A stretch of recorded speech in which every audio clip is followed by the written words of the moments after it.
I've seen several thoracotomies now, which is when it's a last ditch effort. When they do an incision and they open up the rib cage and the physician places his hand inside and begins to do a cardiac massage on the heart. Can anything prepare you for seeing that? And this physician, he's reaching into the chest cavity like he's getting the last chip in a bag of potato chips. This is kind of another day at work. Patient makes it or doesn't make it. I speak to these nurses and physicians because we offer staff care too. It gets to them too. No one can truly compartmentalize themselves to numb themselves to the things that they do. And these physicians and nurses, even if they don't feel it on this conscious level, at the heart and gut level, it's accumulating. When we read violent headlines, when we see the hurt in the world, that's all accumulating. We're all carrying grief from something. The best that I can say is I'm very lucky to have a good and safe community that I'm not afraid to talk about these things with. And I think that's what we need, safe landing to be able to talk about our grief and the things we accumulate. Hello, and welcome to another episode of the podcast. Today, I am so excited to be chatting with J.S. Park. He's the author of the recent book, As Long as You Need.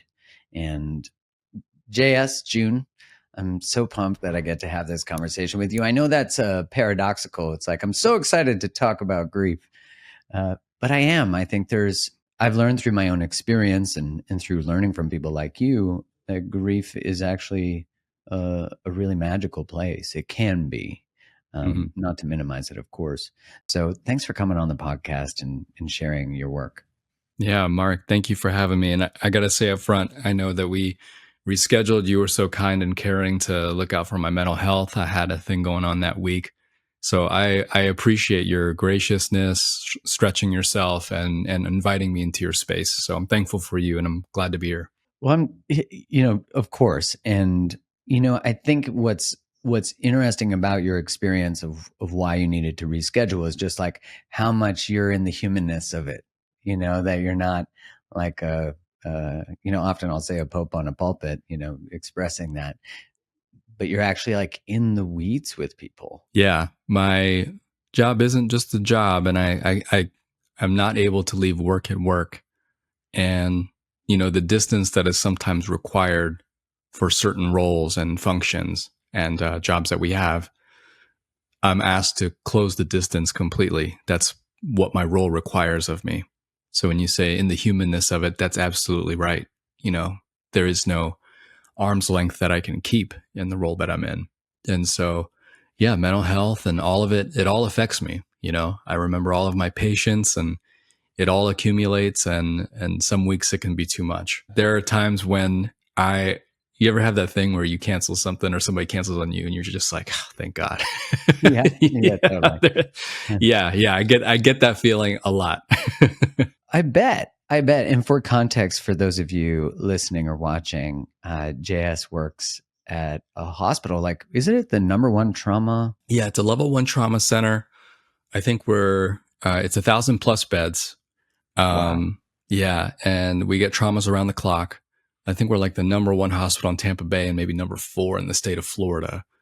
But it's next level cutting edge. It's a great hospital that I work at.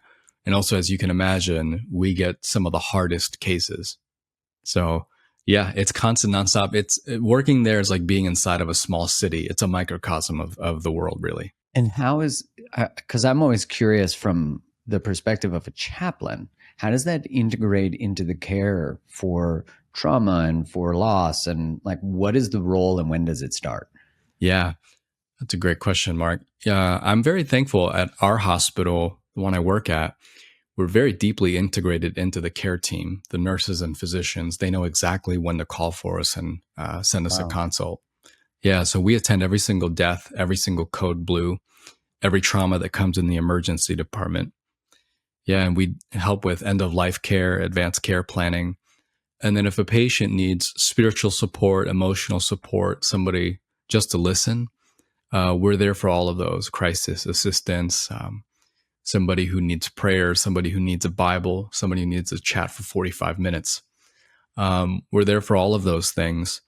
And so I've sometimes gotten calls ranging from a nurse saying, somebody's yelling on the 6th floor. Can you get over here? Send the Lord. Yeah. So, we might go there to de-escalate or figure out what's going on, find the need of this patient, enter into the situation. And, we chaplain has the baggage of being a religious term, but I don't Yeah. bring up religion, unless the patient does. I enter in very arms, open to anything, any worldview this patient has. So I'll see anybody. We see anyone. We're interfaith chaplains. We're ecumenical. We work across the aisle with anybody. And even among the chaplains, we're not all just Christians. So we cover a wide range of activities. Some of the stuff that we do overlaps with social work. Like we also do next of kin searches. If someone can't have their identity established and family found, we'll also help with that. We do advanced directives, which is, if someone wants a designated decision maker in the case that they couldn't make decisions, we assist with that. And that's a heavy decision to make. Yeah. Because it's basically saying, if I'm unconscious in a procedure and I need consent for something, I trust this person to make those decisions for me. And then living will is expression of wishes about if they ever end up on life support, what they would want. And chaplains will walk through that step by step. So I've heard of hospitals where chaplains do very basic things like, the spiritual and emotional support is really important. And sometimes I wish that's all I had to focus on. But we cover such an extensive, wide range of duties. And honestly, I love every part of it because it's holistic care. We're meeting many different needs of the patient. We do all the in-between stuff. I think I say something in my book like, between the medicine and the machines, we're there for the human part of it. And even with things like the end of life planning and all of that, those technical decisions like, here's my healthcare surrogate or here's what my living will states, those things need support around that conversation. So if you had like a paralegal come in and do that, it might not be the same as sending a chaplain to do it. The technical definition, I think, for a chaplain is non-anxious, non-judgmental, comforting presence. Non-anxious, non-judgmental. I like that. Yeah. So you will not bring anxiety into this space. Yeah. Maybe anti-anxious or yeah. How do you prepare yourself, to be in that space, to be that reference point of peace, I guess, or the gateway to walking that pathway to death? Like that's, people don't explore that their whole lives. And then here they are in that moment where, you're holding space for the existential crisis. Yeah. Well, I'll give you like a non-answer and then a in-between answer, I guess. I mean, the non-answer is like, can anyone really be prepared for something like that? I think of our first responders, physicians and nurses, especially those who work in the emergency department. They're in the fray and in this very tense, almost war zone-like situation of just seeing one patient after another on the worst day of their lives. So humanly speaking, it's incredibly difficult to be able to prepare ourselves for what we're going to see. Because I think I've seen it all and then I'll see one more, But one thing I can say is I'm very, very lucky to work among other chaplains, to work alongside other chaplains who we have the same page, the same goal, the same mission, and we have this camaraderie. One of the guys I work with, and I work with him every shift, we have such a, like our chemistry is so on lock that we can just kind of communicate just looking at each other. If you've ever played on a band, when the guitarist looks at the drummer, they don't have to say much. They just kind of give each other a look. They know exactly when to start and when to end, when the beat drops and when to, pull back. It's that sort of kind of chemistry, musician or military like, I guess. So I'm very glad that I have these other chaplains that I can process with, and that, if something becomes too much, they can pick up the slack. And it's sort of that idea of like, one stick by itself can be broken easily, but, a whole band of sticks together cannot. We got each other's back. And so I think knowing that makes the biggest difference. And that's true in any community. That's true in the household. That's true in the church. That's true at a workplace. So we are allowed in between visits to process with each other. The running joke is chaplains make the best chaplains. So yeah, so we're lucky that we got each other. But I have little rituals too, I'm lucky that I have a very long drive to work, about an hour there, hour back home. And so that gives me a lot of buffer and space to kind of mentally and emotionally prepare. It's almost like I'm transitioning from here's my home. And then now I'm transitioning into this space of, high acuity patients and trauma and all of that. And then on the way home, I get to decompress an hour back. And then in between patient visits, I think we were talking about this before we start recording, but I do journal between patient visits, even if I just write down one sentence. Because for one, it helps me to honor the patient and the room that I was just in. And two, I think it helps for me, whatever I'm holding, to kind of put it on the page and to process it myself, But yeah, going back to that beginning thing, though, the first thing that I had mentioned was that how can we prepare for something like that? Because I'm thinking of the depth of the stuff I've seen. I've seen several thoracotomies now, which is when it's a last ditch effort. When they do an incision and they open up the rib cage and the physician places his hand inside and begins to do a cardiac massage on the heart. Woof. And, can anything prepare you for seeing that? And this physician, he's reaching in to the chest cavity like he's getting the last chip, in a bag of potato chips. This is kind of another day at work. But after that happens, patient makes it or doesn't make it, I speak to these nurses and physicians because we offer staff care too. It gets to them too. No one can truly compartmentalize themselves to numb themselves to the things that they do. And these physicians and nurses, even if they don't feel it on this conscious level, at the heart and gut level, it's accumulating. And, even when we read violent headlines, when we see the hurt in the world, that's all accumulating. We're all carrying grief from something. And so the best that I can say is I'm very lucky to have a good and safe community that I'm not afraid to talk about these things with. And I think that's what we need, safe landing to be able to talk about our grief and the things we accumulate. How do you define grief? So clinical definition would be grief is our natural response to loss. So when we lose a person or lose a dream or lose our mental health or lose our autonomy, when we experience sudden deficit of something that was comfortable or familiar or that we loved, our body is going to respond. And that response, very classically, we see it as sorrow and sadness, but it can be a wide range of responses.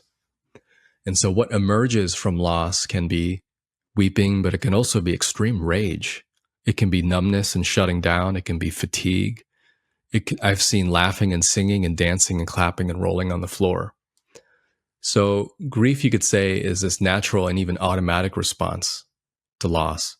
But grief also contains a conscious and intentional choice that we can make as well.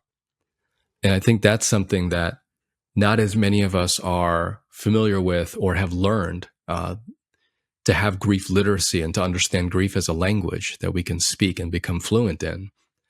And so here you have the emergent response of grief when you first find out that loss has occurred or as the loss is occurring. And then you have the intentional choice that you can make. So in my own writing and in my own practice, I try to differentiate, even if I don't say it out loud in that way. However you respond, however long it takes, the timeline that you need, all of that's okay. And I try to make as wide a space as I can for any sort of grief response, whether that's rage or shutting down.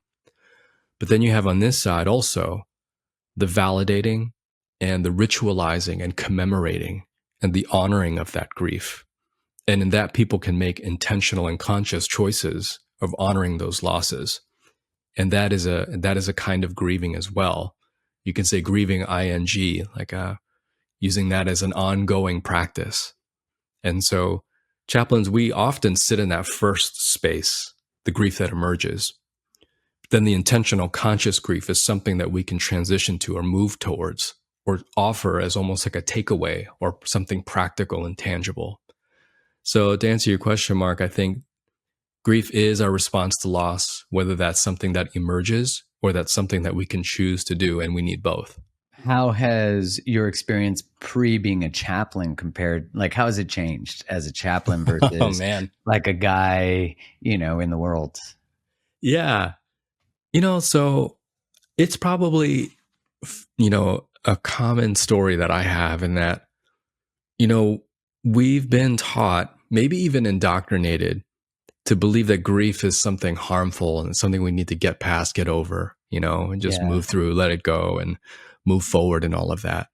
And so my impulse was to fix or to quickly bow tie and smooth it over with positivity and to pep talk our way out of grief.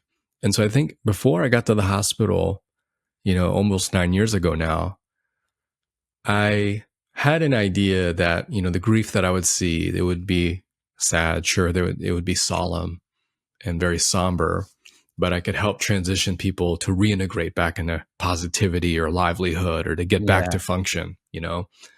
Um, I think that was my very idealistic, romanticized picture of grief. And we even had this book that we've since stopped using. It's like a really short little picture book that showed grief as here you're walking in this grassy field and then you hit a valley, and valley is the loss.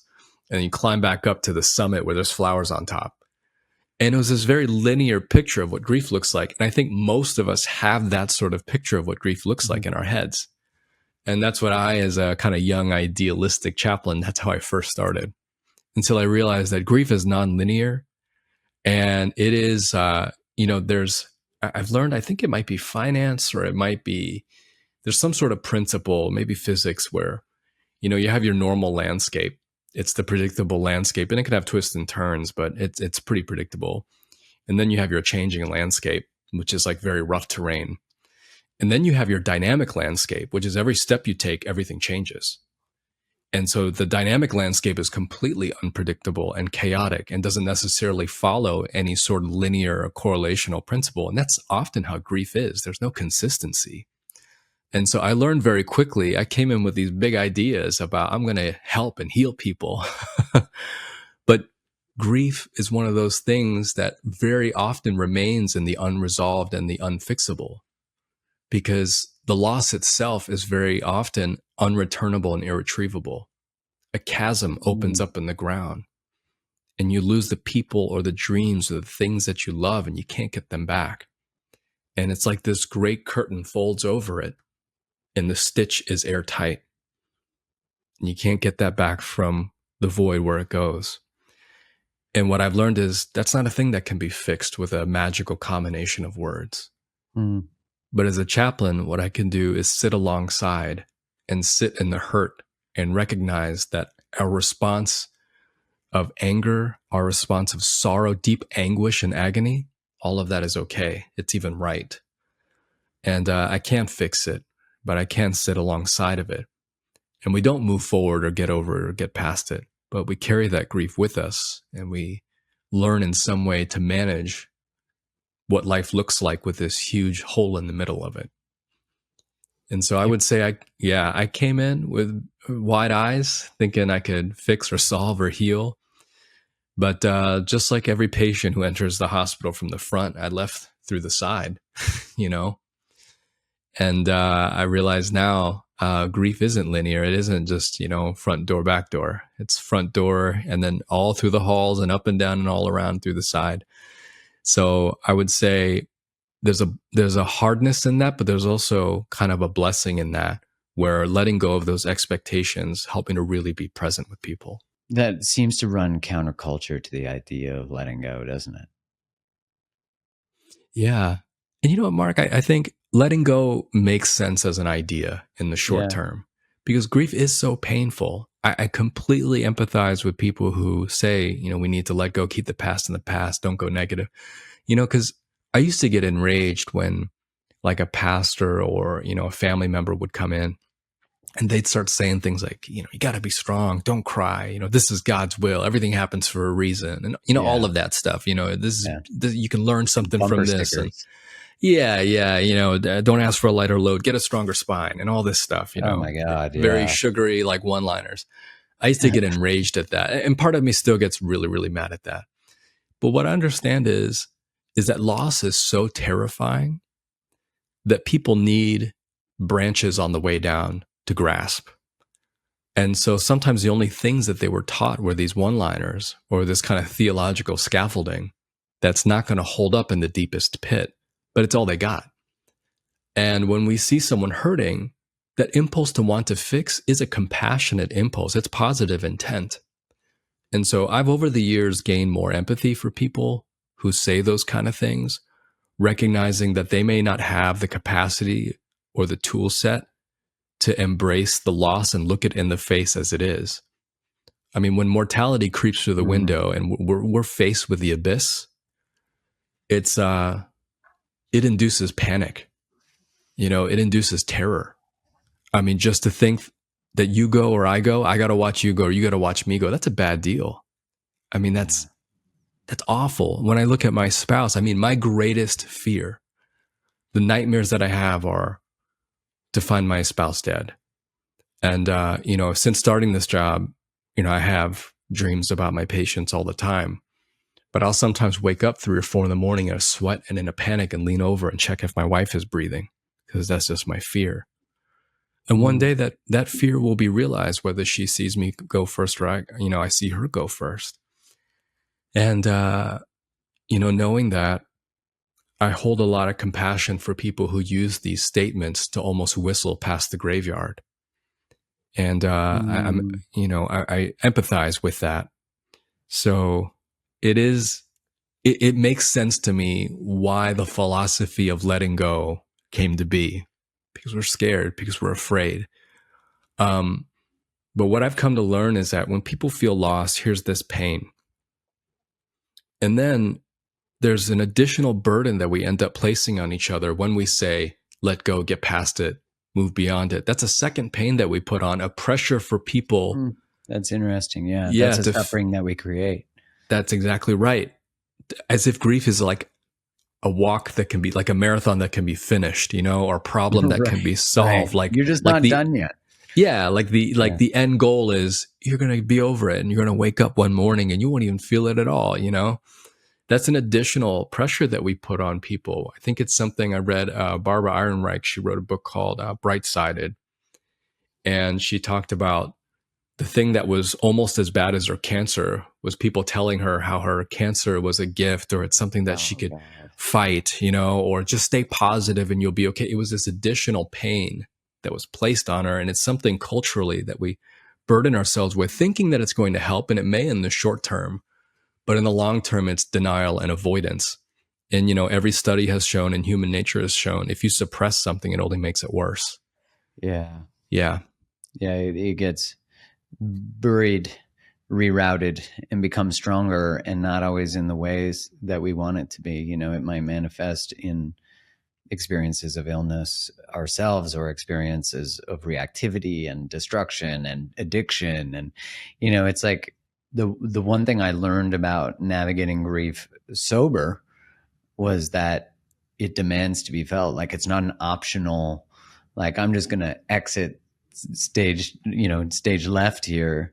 There is a confrontation that it's almost like a tumbleweed blowing across, a high noon showdown. But, it's, as you said, for you and I to face the idea that we'll lose one another and it's inevitable is not culturally something that we are asked to walk towards. Because if I acutely get walked towards it through illness or a trauma, I now have not been prepared for the exploration. And it's so beautiful that where you work, you are that almost like trauma response team that's like, hey, we're actually going to prepare you really quickly for the things you might have to confront and navigate. And I'm curious, when you talk about grief, where is the sacred tension between its biological process, right? That you're saying people dance, they sing, there's some sort of thing that's being asked to be alchemized, I guess.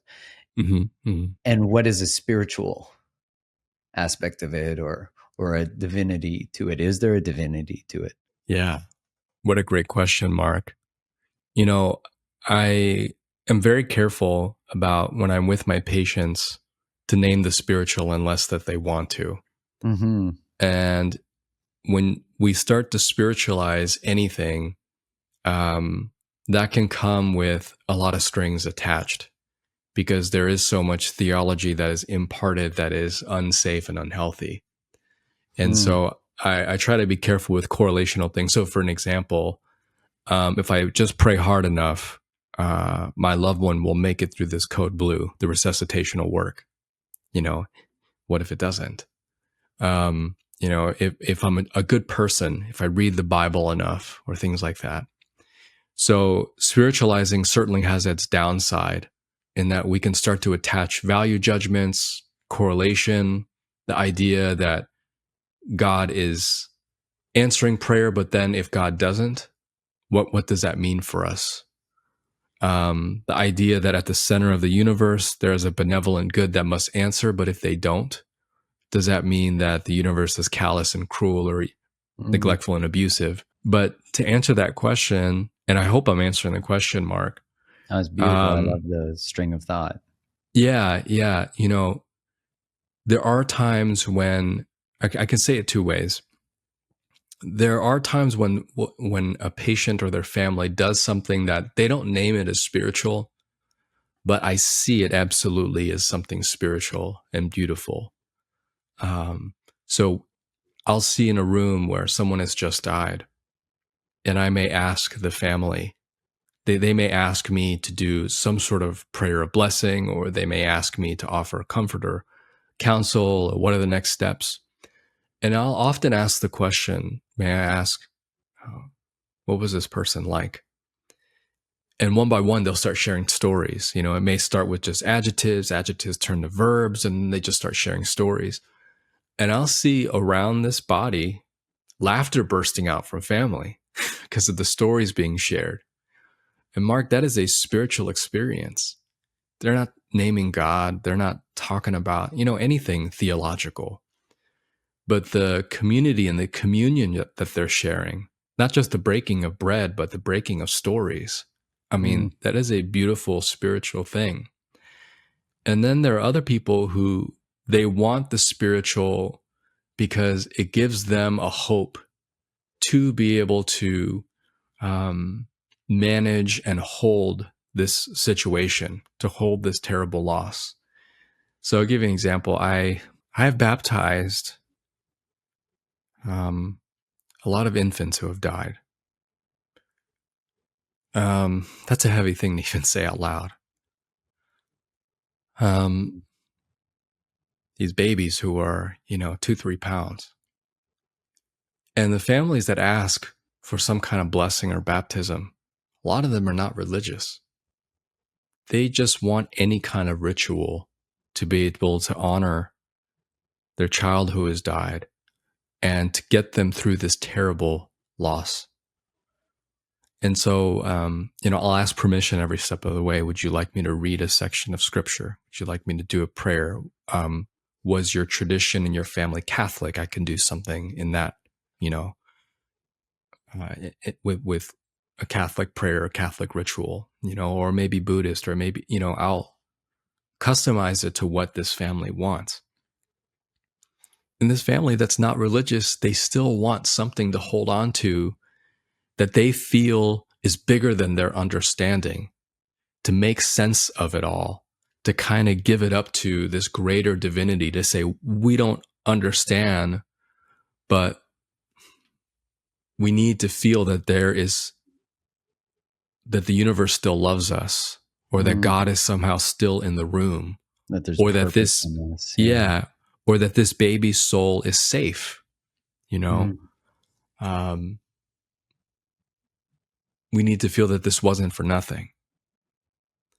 And so in that sense, they're tapping into divinity and into spirituality. And, it may be just that one time in the room. And after that, that's it. And that's what they need. And that's what I'm there for. So I know that there are a lot of theological arguments about should babies be baptized, et cetera, et cetera. But, I almost don't care about those arguments. A lot of the doctrinal, theological, the stuff Christians argue about, I'm just so far removed from it now. Well, for me, it's, what does this family need to tap into something bigger than themselves that they can find comfort and hope in? Well, it's almost like the theological part is disconnected from the human, in that moment. Who gives a shit about the the Absolutely. the theological, and it's so, when I see people maybe turn who were formerly anti-religion and then become vehemently religious, usually through unexpected loss, like when I've witnessed that, or like I can think of like growing up, how I had a friend's mother, they lost his father, and they went from like not religious at all to extremely religious. Mm-hmm. And I didn't understand it as a kid. I just remember all of a sudden this mom that I was around a lot all of a sudden started to like ram uh, theology down my throat, and not through consent, just through opportunity. But I didn't understand that, and I understand it in hindsight, that when the world delivers you unexpected things, how do you cope with that from a mental health perspective? How do you, and sometimes the only thing that we can cling to is that there is something greater.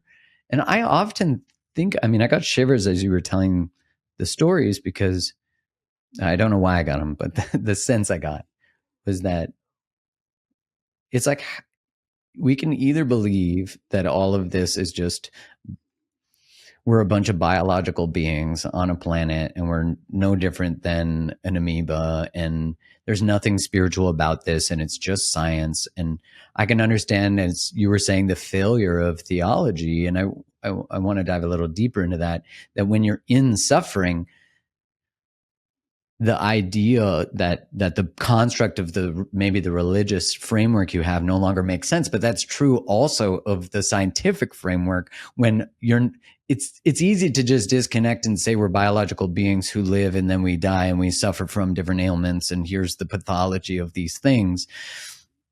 But then you're left with this strange paradox that you are a personality, a soul, a prefrontal cortex, a brain. Like my body is aging. I'm 45 now. Mm-hmm. But my brain doesn't like, I feel, that my, for example, like a ligament in my toe is not quite as functional as it used to be. But I don't, my soul feels more functional, maybe more liberated. So it's interesting that as I age, I feel like developmentally I'm getting more soul expressed, but physically I'm getting more constrained. So I'm curious, I know that was a long diatribe, but I'm curious what that brings up for you, and that tension that you see within the atheist, that you were talking about, this family that's like, I need something, but also the failure for the Christian that this doesn't make sense anymore.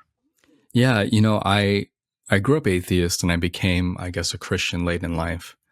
And then the church, the American church, quickly kind of lost any kind of sense or meaning for me, and got into chaplaincy. I tried in the church for like 7 years, but realized quickly, I guess not quickly, 7 years is quite a while, but I realized, I don't think I could get the work done that I wanted to. But in chaplaincy, I lost my faith during my residency because of all the suffering that I was seeing.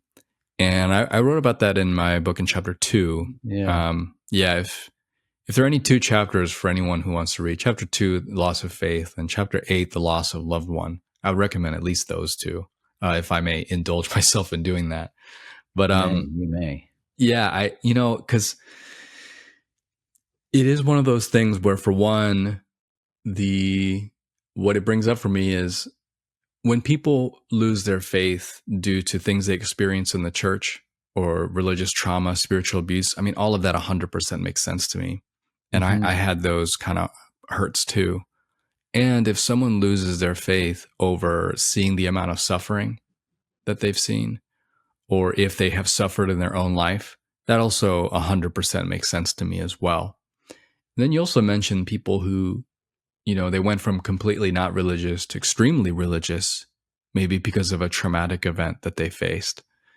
And my thing is, I try not to really persuade anyone into something else. For me, it's if this hope works for this person, if they're not harming themselves and harming other people, then I'm for it. So, I went to visit this patient. I remember where they and their family, as soon as I walked in, they were watching this preacher on their phone. And I recognized this preacher on the phone because he was one of those prosperity theology type preachers that I knew, oh man, he's just, bamboozling the congregation out of money. He's probably got a private jet and, the whole red carpet up to the pulpit and all of that.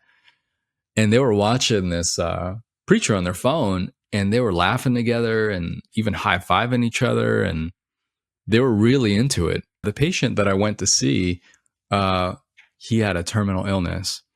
And when I went into the room, they saw my badge as a chaplain. I was there to offer support.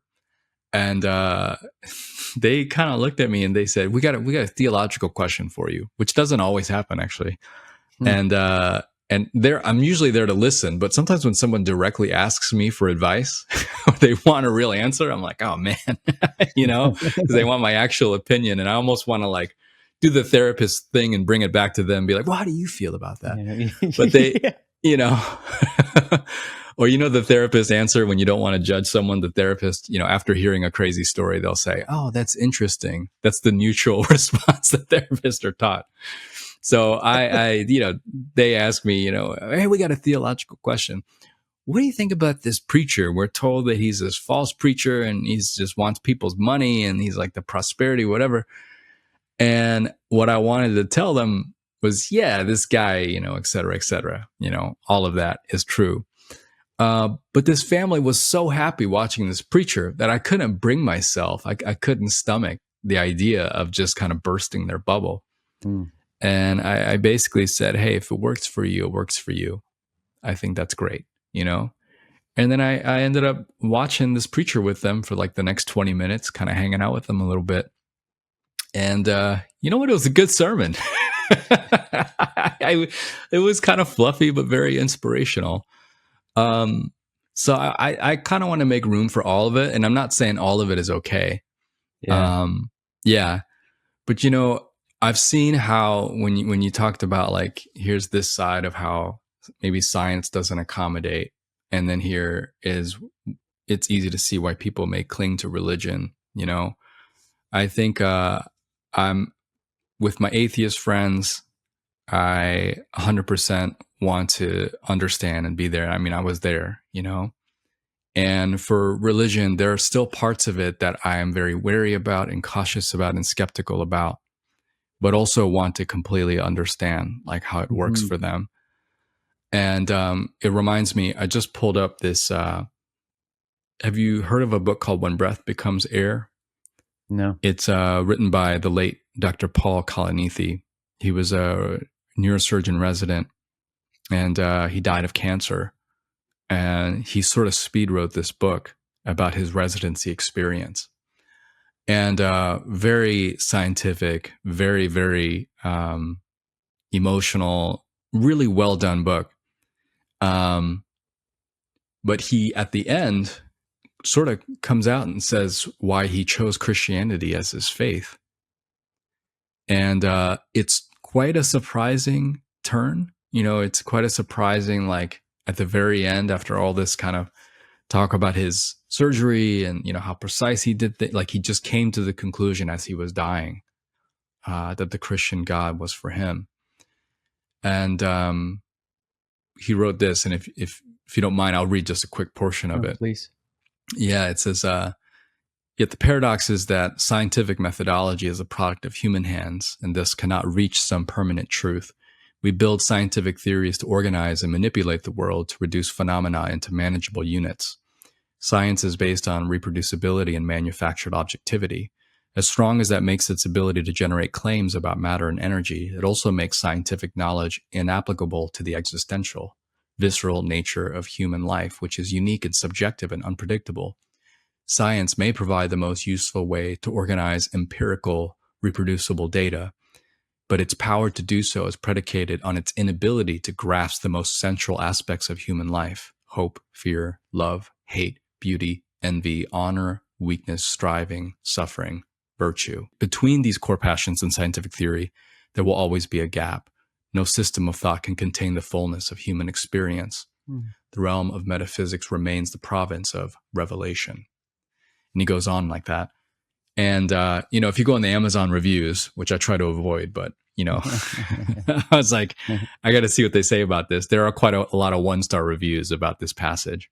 To be fair, I can see why it would bother them. Yeah. And, I'm not saying I 100% agree or, there are parts of that where I'm like, well, maybe that's what they call, God between the gaps, like a cop-out answer, But I just love that. I thought it was pretty balanced. And I do think there's room for mystery and ambiguity. And there are days that I really struggle in my faith. And there are days that, I've lost my faith several times since that first time in residency. And what it comes down to is it harder to believe or is it harder not to? Is That's it such harder? an interesting question because it's that dancing in the sacred tension, which isn't that it, like in general, is our ability to be between these worlds, as Christ said, to be in the world but not of the world. You're like in both. You're in the 3D, you're a biological being with a nervous system who falls in love, who then experiences loss, which is inevitable. And I don't know, because as someone who grew up Catholic but then definitely resisted any of that because I found that church was really weaponized against me. That was my experience of going to a Catholic school. And just that there was all these things that the church preached, and then there were all these things the church did. And that's why I really love the way you express, because you hold the reality of the abuse, of the inconsistencies of where, like, we can't just pretend it doesn't exist. That's just another toxic human system. That's where we all have to not talk about the elephant in the room. But that's where religion gets co-opted by humans who then bring in the shadow manipulative aspect, which is trying to curate morality and maybe not even just morality, but weaponize the idea of God or a greater being to influence human behavior in a way that is best for whoever that person is or whatever entity. And I think the way you navigate it is the reality, like, even in the belief in science, there is going to be a crisis of belief because you're going to see things like thalidomide that hurt people and harm people. You'll see a lot of the stuff recently, the manipulation and influence of data, etc. And it's like Jonathan Haidt, Jonathan Haidt. I love how he's an atheist, and he talks about how every human has a God-sized hole within them. And so his belief in the value of God comes from like a human evolution need. But he speaks at Christian places because they both believe in the need for God. There's just a different role. And when I think about the exploration of grief, I just love that the way that you as a chaplain, but the way that it sounds like all the chaplains do, is they meet people where they're at and provide the gateway that the person needs. And so what do you recommend to somebody? What advice do you have for when they are in the company of someone who's grieving a loss or and you talked about all the different types of grief, but what would it look like to actually hold space and be the chaplain, on some level? Yeah. Well, I can give you kind of a 2-part answer to that. I would say on that first level, the people that we love, the people that we are closest to who experience loss, I hope that we know the people that we love. And so we would know, hopefully, also what they need and to be attuned to their needs. And there is something in us that sometimes when we are within the vicinity of someone who is hurting or when they're celebrating, we may switch and start to center ourselves a little bit, whether by trying to top their story or share something similar or something like that. We don't always do it intentionally, but we sometimes turn the spotlight on ourselves. When someone is grieving, that's like the worst thing you can do, as they pour out to you, then you just dump back to them, oh, that reminds me of a time. We don't want to story top or make it about ourselves. We want to be able to attune ourselves to them. And doing that requires a very intentional and purposeful sensitivity and care. And then not just to say general vague things like, well, how are you doing? Or let me know if you need anything, but we know the people that we love to really think through as if we're writing like a textbook or a thesis on them. Like, what are the things that they like? What are the things that would help them right now? And to be very specific and to say, look, Tuesday and Thursday, I know that you get off work at this time. I'd like to bring, do you want barbecue or do you want, sushi? I'll bring those by. If you want to talk, you can talk, or I can just drop it off at your door. To be that specific. And so I would say, one, to center that person who is in loss as much as we can. So not just throw a general casserole. I have nothing against casseroles, but that sometimes, we just do that and then go. But we know the people that we love. Will they like to be taken out to go get a hamburger or to go see a movie? Do they want to be left alone and just be sent a text saying, I'm available and here if you want to talk tonight? I remember one time I was grieving and I texted a friend saying, I want to call you, but I don't want you to come over because I don't have the capacity for someone to be here and for me to, be a host. And I don't want to go over there, but can you just stay on the phone and maybe like every 10 seconds, just breathe really loud so I know you're there. I don't want to be alone. I just want you to stay on the phone with me. And they were able to do that for like an hour, while I was going about my day. So we know the people we love. We know the things that they need. And so how can we center them the best that we can? And then I think the other thing is, earlier I alluded to, there's no magical thing we can say. There's no perfect combination of words.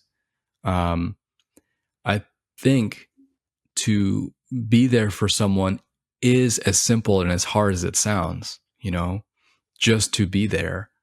And sometimes people will ask me, like, as a chaplain, like, what do you do? Do you just go around and hang out with people and just pray for them? And I'm like, sometimes, but it's a lot harder than you would think, just to really, truly be there for someone. And earlier I said the non-anxious, non-judgmental presence. Sometimes being with someone as they're venting, as they're sharing how hard it's been, as they're going through all their rage or they're weeping, crying at the top of their lungs, crying in a way that's not Hollywood at all, but can even be awkward and messy and slobbery and uncomfortable. There is a way that we can be that is anxiety inducing and judgmental. There is a way that we can be where even just raising the eyebrows or breaking eye contact when we shouldn't, or checking our phone when we shouldn't, those kinds of things are distracted and they create anxiety rather than alleviating it. And so being there does take a lot of presentness, and that's not easy. And again, that goes back to the umbrella of completely centering that person. So I would say at least two things: attuning ourselves to that person and what they need to center them completely, and two, being as present and available as possible when we're in the presence of that person. And those things are not as easy as they sound, but also everyone can do them. It is possible. And so sometimes I will just ask, how are you holding up? And if they talk for 10 seconds or if they vent for 45 minutes, I'm there and I'm completely present. And I don't lecture, I don't push back, I don't evaluate, I don't judge. And I try not to even make too much motion. And so, Mark, if you ever get to shadow me and you see me in a room, I'm like more still than the curtain. I just don't move. I'm locked in, Your and black belt training has served you. It's the discipline. Yeah. And, it's almost this meditative flow state. And then when I do get to talk, I will reference things that they've said and try to bring it back. And I guess at least it shows them that I'm listening, and it's not a trick. It's not something that you can just do as if like, this is my therapeutic thing that I'm pulling, a magic trick. I'm really there and I really care. So yeah, for those who are dealing with somebody who's in loss, try not to make it about yourself, because that temptation will come up. And then also be present and available in a non-judgmental way where you allow that person to vent and do what they need to do, and that they would feel safe with you when they do that. How does that impact you, that you hold so much space for everybody else, that when it's time for JS to be held, or like, how does it impact your ability to be held, to receive, to take up space, since you are like such a sacred space for people you don't even know, right? And that you become obviously very close with very quickly. But how does that impact you and your home and all that, if you're open to sharing? Yeah. Yeah.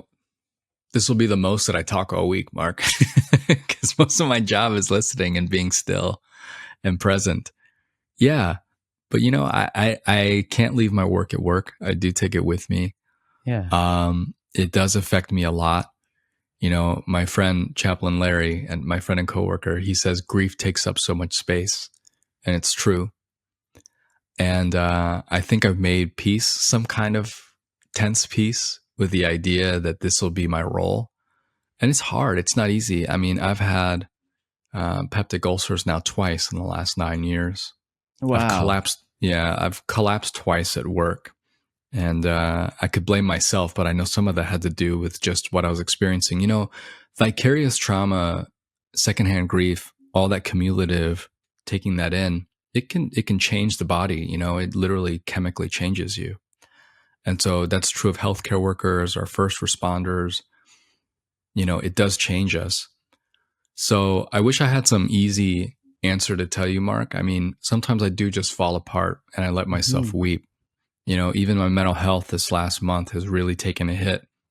And there are times, even physiologically, like there are times I can't stop weeping, for hours. Like I'll just be doing something regular, like, maybe I'm doing my laundry or I'm at the gym or something. And literally my body is holding it, but the body doesn't lie, Right.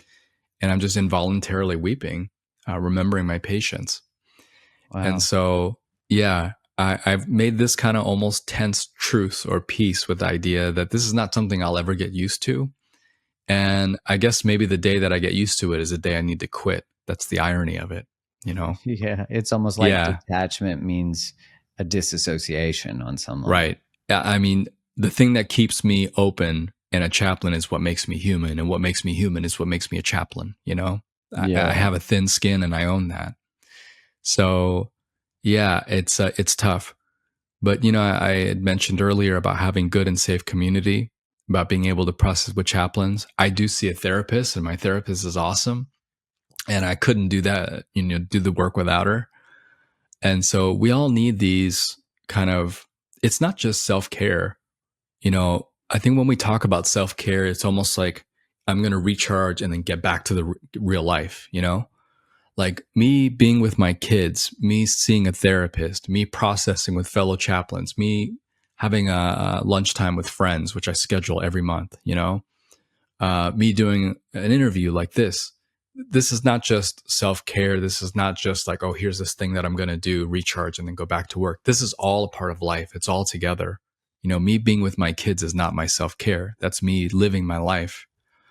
And I would say that's important, that the work that I do at the hospital is not the only thing that I do. Work is not the only thing in my life. And that for me is what makes a fulfilling life. And so allowing myself to experience everything that I do, not just the hard stuff, but the joyful stuff. And so um, I think it is really important for me to see the stuff, like if I exercise or I eat right or I'm journaling, that's all a part of life. It's not Hmm. just something that I'm doing to go back into the fray.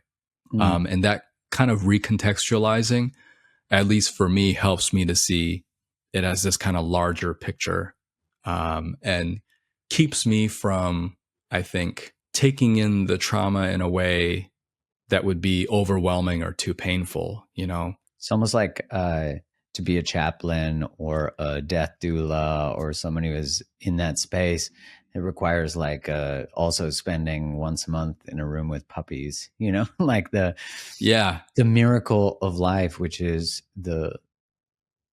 without death is not a miracle, on some level. And Yeah. I remember hearing Alan Watts say that Mm. we often think about what will it be like to go to sleep and never wake up, but we don't think about what was it like to wake up having never gone to sleep. And I don't know, there's years ago I wrote about this experience just of recognizing that to love anything or anyone is always held with the paradox of its loss. So your ability to hold loss will always dictate your ability to love, because those are being held in the same moment always.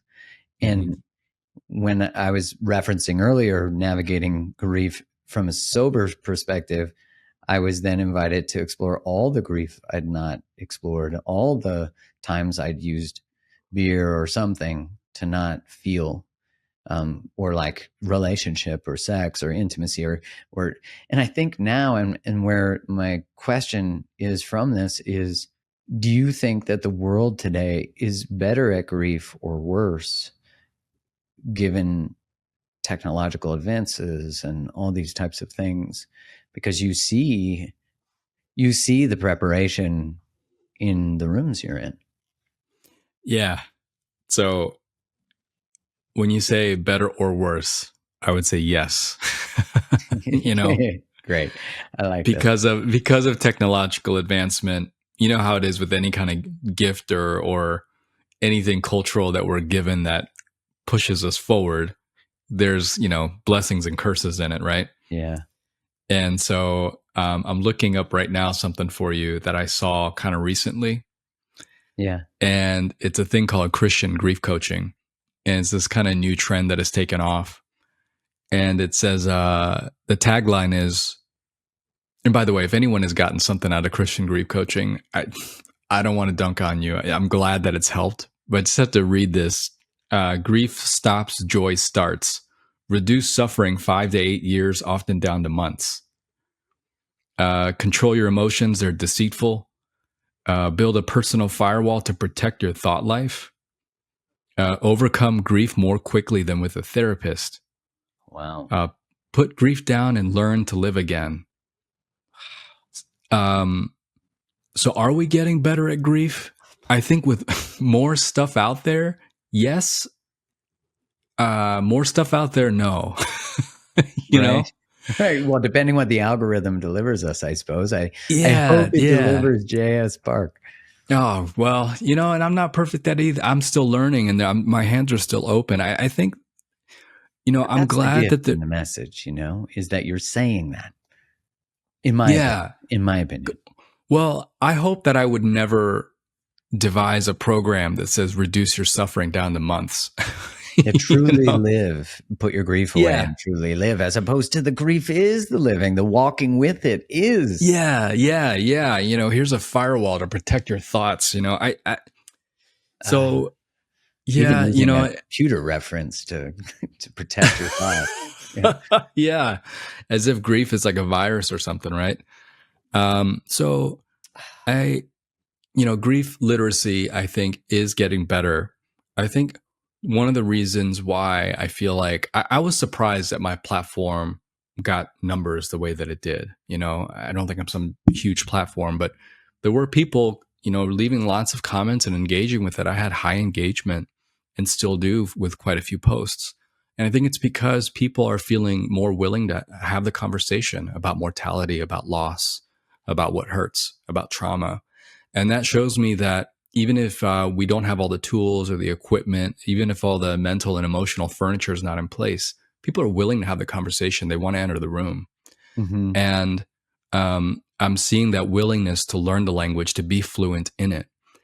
And with that, there's going to be good stuff out there and bad stuff out there. People offering infomercials and their own models and things, to sell. And at the same time, there are going to be people who do the work and are in the arena and want to pass along, hey, here's this fluid, flexible way that we can do grief together, and what I've learned, from being in the fray. And I'm so glad for that. It's just like the conversation with mental health, which is only like a degree or two. In fact, there's overlap with mental health and grief. Mm-hmm. But with mental health, the last couple decades, there's been more and more talk about more openness and more willingness to talk about it, less stigma. Does stigma still exist? Absolutely. When I tell people that I take medication for mental health, some people are like, you're brave for admitting that. Some people are like, I can't believe you're one of those people, So that's still there. And I've noticed too, with like even with Disney movies, there's more discussion of intergenerational trauma, Mm-hmm. and how parents affect children and how adult children can break the cycle. We're seeing that in movies. We're seeing that especially in horror movies, more social and commentary, more of those kind of things. I feel like the more discussion about it, the better. And I guess you don't have to take the good with the bad, but there is going to be bad there.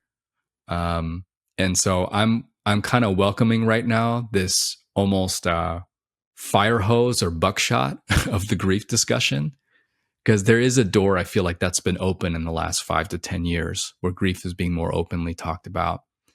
And at the same time, I would caution to have wisdom and discernment, to have safe people to kind of navigate through those spaces.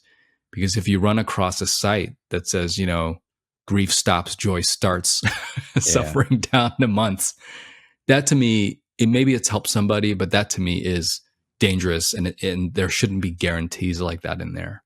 Yeah, I think that's beautifully expressed. And I'm curious, for the people listening, what could they hope to find, or what would be possible through exploring your book, reading your book, consuming your work? Yeah, I hope at least three things. They could name what they're going through, then validate the things that they name, and then be able to find some kind of ritual or way of honoring the loss. At least those three things. And even if it's just one of those things, that's perfect. And the book isn't like a didactic, instructional, pragmatic handbook. There are stories in it, and there's memoir stuff in it. There are some kind of practical handholds, but mostly it's just the telling of. I do more showing than telling. But through that, maybe someone can read the book and say, "I'm not alone in this, and my thoughts are not wrong. My feelings are not wrong, and they're validated. And here are some ways now that I can intentionally and consciously choose to grieve."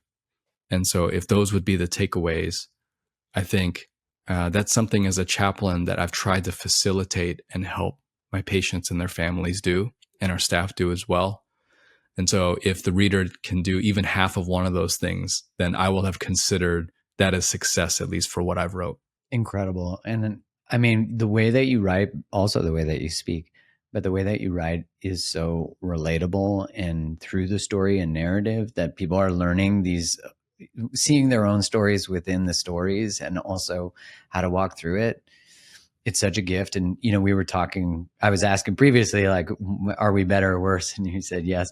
I love that, because I do think that there is a conversation that's happening about grief that has maybe not been happening on such a mass scale before. And there is a desire to be able to confront what is inevitable. And we might as well build the skills and the understanding, but not just that it's inevitable, we're going to confront it, but we have had it in our lives, and we maybe have not actually named it and walked through it and built some ritual or strategy. So thanks so much for writing the book. And thank you for, I know you said, with a tense signature on the contract, said yes to what you're willing to hold for now. Yeah. And I just appreciate that there's such honesty in the way that you express. Yeah. Well, thank you, Mark, for making such an open space to talk about it. I feel like these conversations are needed. They're important. And, I don't want to make light of this either, or make it say something else it doesn't mean, but having two men talking about grief, emotions, vulnerability, trauma, that's a big thing. I'm not on a whole lot of platforms like that. And I don't want that to say something else, that it doesn't mean. But for me, that is a win. That is a big victory, and it is a big deal.